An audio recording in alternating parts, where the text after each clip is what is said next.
2 or 3, you'll notice that we've acquired quite a bit of equipment.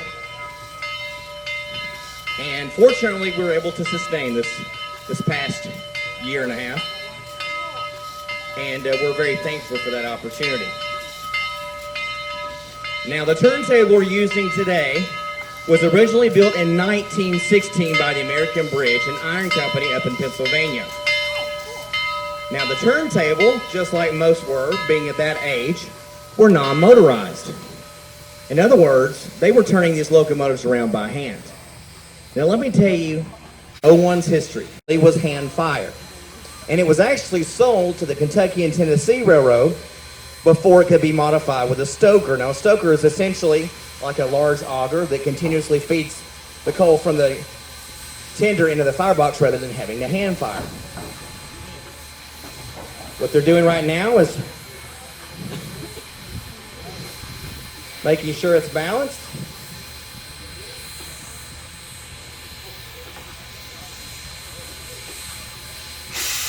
And here we go.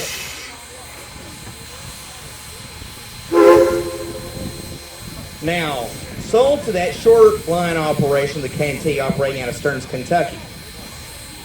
Eventually, even smaller railroads like the K&T started phasing out steam and started phasing in diesel power. I mean, that was the technology, much more efficient. And the best way to say it, very practically put, steam locomotives are dirty.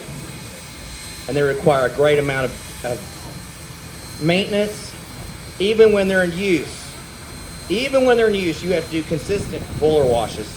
And after so many operational days or service hours, you have to take steam locomotives completely offline. And a major rebuild and overhaul has to occur, and then it has to go through several FRA inspections before it can be put back into service. Now, this is a 282. That's the wheel arrangement. Anytime you read about the description or view the description of a steam locomotive, you may see 440, 484, 282, 280, which is our other steam locomotive. You're basically looking at wheel sets, 2 or more things that look alike. So here's your set of 2 right here. Here's your twins. There's the 2 lead or pilot wheels. 2 on both sides, larger driving wheels. A set of 4. 4 plus 4 is 8. 2, 8, and 2 more trailing wheels underneath the cab. So one of the 2 founding members of the museum, this is one of the first locomotives acquired. They went to the K&T and out of their own pocket, they paid $5,000 for this locomotive in 1963. It took us over $1 million to restore it a few years ago. Can't get a locomotive like this one cheap anymore. No one wanted anything to do with a steam locomotive at that time, except people who maybe had the foresight for preservation. A lot of these locomotives survived because they were in fact sold secondhand to smaller operating railroads. We're going to line the turntable up with track 2.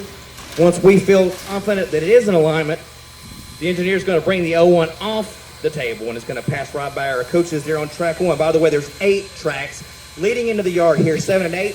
Once we walk over to the taller building over here in a few moments, 7 and 8 lead into the shop. So what he's going to do is going to pull off, pass right by our coaches there on 1. They'll get to the other end of the yard. They get down past the switch. They'll bring it down to a stop and they'll switch back to track 1 back up. Now, listen very closely. If you'd like to get to the second part of the tour, you'll need to meet me down where the red flag. The red flag is posted. Don't cross over the walkway yet. Wait for me down at the walkway. And when I get down there, I'm going to take you across, and you'll see quite a bit of equipment outside the shop and inside the shop as well. I'll talk to you there for just a few minutes, and then we'll be ready to head back. There are restroom facilities as soon as we make our way across the walkway to the right. That great